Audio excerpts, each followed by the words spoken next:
IPL પૂર્ણ થતાની સાથે જ હવે રાજકોટમાં ફરી મિની આઈપીએલ એટલે કે સૌરાષ્ટ્ર પ્રો T20 લીગનો જંગ શરૂ થઈ ગયો છે। સૌરાષ્ટ્ર ક્રિકેટ એસોસિએશન દ્વારા છેલ્લા 4 વર્ષથી આઈપીએલની જેમ સૌરાષ્ટ્ર પ્રીમિયર લીગનું આયોજન કરવામાં આવે છે, જેને આ વખતે સૌરાષ્ટ્ર પ્રો T20 લીગ નામ આપવામાં આવ્યું છે। આ લીગમાં જાણીતા ખેલાડી જયદેવ ઉનડકટ, ચેતન સાકરિયા, શિલ્ડન જેક્શન, પ્રેરક માંકડ, ચિરાગ જાની, ધર્મેન્દ્રસિંહ જાડેજા અને હાર્વિક દેસાઈ જેવા ખેલાડીઓ પ્રેક્ષકોને મનોરંજન પૂરું પાડશે। કેન્દ્રીય મંત્રી મનસુખ માંડવિયાએ જણાવ્યું હતું કે આનાથી સૌરાષ્ટ્રના ખેલાડીઓને એક સારું પ્લેટફોર્મ મળશે।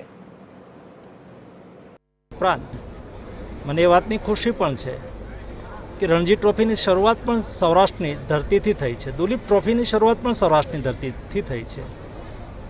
મેં આજે જોયું, જાણ્યું, સારા ખેલાડીઓ, સૌરાષ્ટ્રના આઈપીએલમાં રમેલા ખેલાડીઓ પણ આ ટુર્નામેન્ટની અંદર ભાગ લઈ રહ્યા છે।